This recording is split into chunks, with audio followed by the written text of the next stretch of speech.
Hello everyone, welcome to the channel. This is Viren और आज हम जैसे कि प्रॉमिस किए थे कि एवरी ट्यूसडे और एवरी थर्सडे को, तो आज थर्सडे है तो आज हम आए हैं। तो आज का टॉपिक है इलेक्ट्रोमैग्नेटिक इंडक्शन और मिंगल्स राइट हैंड रूल की। तो स्टार्ट करते हैं, लेट्स बकल अप। तो आज हम पढ़ेंगे इलेक्ट्रोमैग्नेटिक इंडक्शन के बारे में। तो इलेक्ट्रोमैग्नेटिक इंडक्शन क्या है, क्या उसमें क्या होता है, बात उसकी करते हैं। जब किसी एक सर्किट में करंट फ्लो हो रहा है और उस सर्किट की वजह से दूसरे सर्किट में करंट इंड्यूस हो जाए तो उसे हम इलेक्ट्रोमैग्नेटिक इंडक्शन भी बोलते हैं। तो स्टार्ट करते हैं। पहले सर्किट को यानी कि कॉइल 1 को अगर हम प्राइमरी कॉइल बोले और दूसरे सर्किट यानी कॉइल 2 को हम सेकेंडरी कॉइल बोले। जैसे अगर इसको हम बोले सर्किट कॉइल 1, इसको बोले हम कॉइल 2, तो क्या अगर मान लो इस सर्किट में करंट फ्लो हो रहा है और इस सर्किट को हम इस सर्किट के पास या फिर दूर ले जाए, या तो हम सेकंड सर्किट को फर्स्ट सर्किट यानी कि सेकेंडरी कॉइल को हम फर्स्ट प्राइमरी कॉइल से पास लेके आए या दूर लेके जाए, या फिर फर्स्ट यानी कि प्राइमरी कॉइल को हम सेकेंडरी कॉइल के पास से दूर लेके जाए। तो इसके वजह से क्या होगा कि जो मैग्नेटिक लाइंस हैं फर्स्ट सर्किट में यानी कि प्राइमरी कॉइल में जो मैग्नेटिक लाइंस है वो चेंज होती रहेंगी सेकेंडरी कॉइल की तरफ।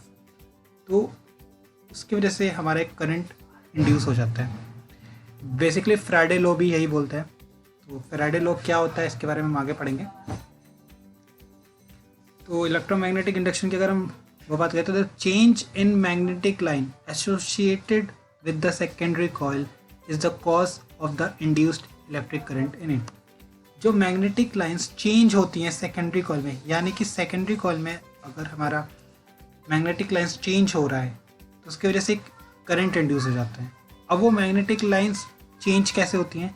वो ऐसे होती है कि जब हम प्राइमरी कॉइल यानी कि जिसमें करंट हमारा मूव कर रहा है उसको हम सेकेंडरी कॉइल के पास या दूर ले जाए, या फिर सेकेंडरी कॉइल को प्राइमरी कॉइल के पास या दूर ले जाए, तो उसकी वजह से मैग्नेटिक लाइंस चेंज होती है। अच्छा, हम एक और चीज़ कर सकते हैं कि अगर हम करंट को कंट्रोल करें तो करंट को हम ज़्यादा या कम कर सकते हैं। इलेक्ट्रोमैग्नेटिक इंडक्शन की अगर डेफिनेशन की बात करें तो इलेक्ट्रोमैग्नेटिक इंडक्शन बोलता है the process by which a changing a magnetic field in a conductor, magnetic field change करने से induces a current in another conductor, यानी कि किसी एक कंडक्टर में अगर हम मैग्नेटिक फील्ड को चेंज कर रहे हैं तो दूसरे कंडक्टर में अगर हमारा करंट इंड्यूस होता है तो उसे हम इलेक्ट्रोमैग्नेटिक इंडक्शन भी बोलते हैं।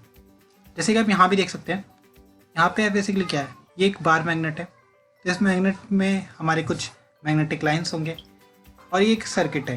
तो इस सर्किट को हम सेकेंडरी और इस बार मैग्नेट को हम प्राइमरी मान लें। तो अगर हम इस बार मैग्नेट को इस सेकेंडरी कॉइल के ये जो सेकेंडरी कॉइल हम जैसे मान रहे हैं इस कॉइल के पास या फिर दूर ले रहे हैं, यानी डायरेक्शन ऑफ मूवमेंट देखें तो पास या दूर जब जाता है तो इसकी वजह से क्या ये मैग्नेटिक लाइंस जो आपको यहाँ दिख रही होंगी वो चेंज हो रही हैं इस सर्किट में। तो इसकी वजह से करंट प्रोड्यूस है। और यहाँ पे हमने गैल्वेनोमीटर यूज़ किया है। तो गैल्वेनोमीटर क्या दिखा रहा है, यहाँ पे डिफ्लेक्ट हो रहा है। तो गैल्वेनोमीटर बेसिकली ये दिखा रहा है कि हाँ इसमें करंट प्रोड्यूस हो रहा है, जिस डायरेक्शन में ये करंट प्रोड्यूस हो रहा है उस डायरेक्शन की तरफ ये शो करने लगता है। तो अगर देखा जाए तो गैल्वेनोमीटर क्या होता है, तो गैल्वेनोमीटर के बारे में अभी हमने नहीं पढ़ा था ना हमने सुना था।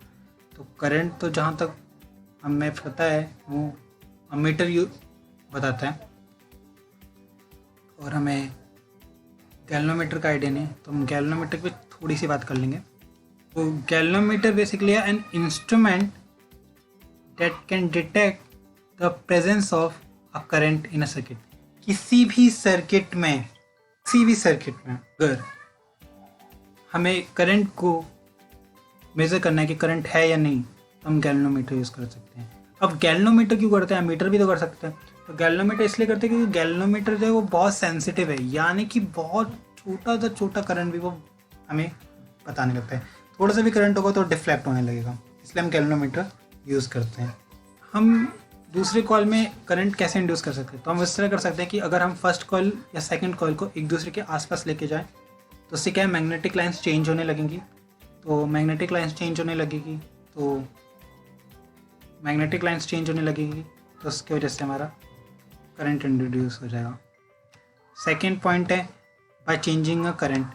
तो अगर हम प्राइमरी कॉल की करंट को हम चेंज करते रहें बार बार, तो उसके वजह से भी करंट चेंज होगा, तो मैग्नेटिक लाइंस भी चेंज होंगी, इसके वजह से भी हम सेकेंडरी कॉइल में करंट को इंड्यूस कर पाएंगे।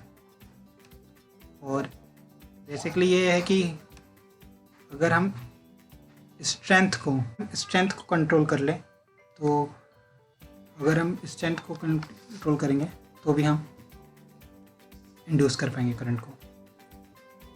राइट हैंड रूल क्या बोलता है? फ्लेमिंगो राइट हैंड रूल बोलता है stretch your four finger, thumb and middle finger of right hand so that they are mutually perpendicular to each other. Then, if the forefinger indicate the direction of magnetic field, यानी कि जो हमारा four finger है अगर वो magnetic field दिखाएगा, वो अगर मोशन के डायरेक्शन को दिखाए, तो हमारी जो मिडल फिंगर जो है हमारी, वो इंड्यूस्ड करंट की डायरेक्शन बताएगी कि किस डायरेक्शन में हमारा करंट इंड्यूस होगा। हम अपने थंब को जिस डायरेक्शन में हम कंडक्टर है हमारा, जैसे प्राइमरी कॉइल है या सेकेंडरी कॉइल है, तो जिस डायरेक्शन में हमारा प्राइमरी कॉइल मूव कर रहा है या जिस डायरेक्शन में हमारा कंडक्टर है मूव कर रहे हैं, तो और सेकेंडरी कॉइल हमारा मैग्नेटिक फील्ड की डायरेक्शन बताए, तो थर्ड हमारा वो डेफिनेटली बताएगा कि मिडिल फिंगर हमारा डेफिनेटली बताएगा कि आपका जो करंट है वो कहाँ पे फ्लो हो रहा है, किस डायरेक्शन में फ्लो हो रहा है। बेसिकली किस डायरेक्शन में हमारा मिडिल फिंगर बताएगा किस डायरेक्शन में हमारा करंट फ्लो हो रहा है। तो एक पर इनके बीच में क्या 90 डिग्री होना बहुत ज़रूरी है, तीनों का, करंट, मैग्नेटिक फील्ड और मोशन के बीच में। इसे आप ऐसे भी समझ सकते हैं जैसे मैंने अभी यहाँ पे दिखाया है। फ्लेमिंग्स राइट हैंड रूल हमारा क्या बोलता है?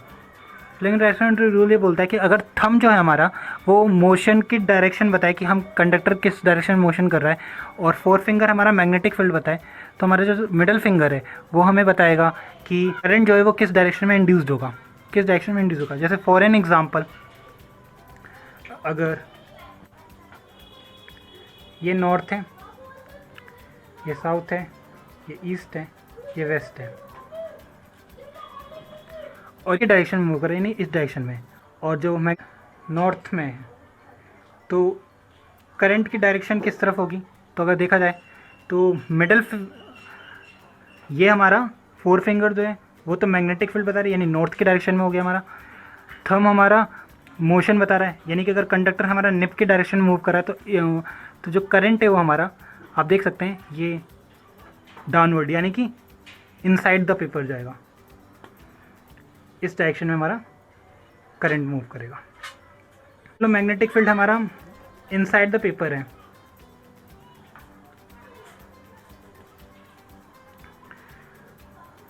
इनसाइड द पेपर है, और जो हमारा मोशन ऑफ कंडक्टर है वो नॉर्थ डायरेक्शन की तरफ है। यानी कि अगर देखा जाए तो मिडल फिंगर तो हमारा फोर फिंगर हमारा मैग्नेटिक फील्ड शो करता है, तो वो इनसाइड द पेपर हो गया। थंब हमारा मोशन का कंडक्टर बताता है, यानी नॉर्थ डायरेक्शन में देखें तो जो हमारा वो करंट इंड्यूस्ड होगा, तो वो किस डायरेक्शन में इंड्यूस्ड होगा? वो ईस्ट डायरेक्शन में होगा, यानी ईस्ट के डायरेक्शन में होगा। आपको फ्लेमिंगोस राइट हैंड रूल समझ में आया हो? इलेक्ट्रिसिटी पढ़ लिया या फिर पढ़ने की सोच रहे हैं, लिंक मैंने डिस्क्रिप्शन बॉक्स में डाल रखा है, कुछ नोट्स भी हैं जो मैंने डिस्क्रिप्शन बॉक्स में डाल रखा है, तो वो वहाँ से डाउनलोड कर सकते हैं। ये हमारा फेसबुक पेज है और फेसबुक ग्रुप है, तो आप प्लीज़ उसे ज्वाइन कर लीजिए। अगर मतलब उस पर हम अपडेट देते रहते हैं, और बेसिकली अगर कोई भी क्वेरी है, कोई भी वो है, तो आप या तो कमेंट कर सकते हैं या फिर आप हमारे फेसबुक पेज या फेसबुक ग्रुप पे आके भी बात कर सकते हैं। तो लिंक डिस्क्रिप्शन बॉक्स में, तो वहाँ से आप ज्वाइन कर लीजिए, और वहाँ पे अक्सर अपडेट्स आते रहते हैं, या फिर कोई भी नोट्स हैं या फिर कुछ भी डिफरेंट चीज़ें हैं, तो वो वहाँ पे अपडेट होते रहते हैं। सो आप हमारा फेसबुक पेज और फेसबुक ग्रुप भी ज्वाइन कर सकते हैं। प्लस आप हमें इंस्टा पे भी फॉलो कर सकते हैं, लिंक डिस्क्रिप्शन बॉक्स पे है।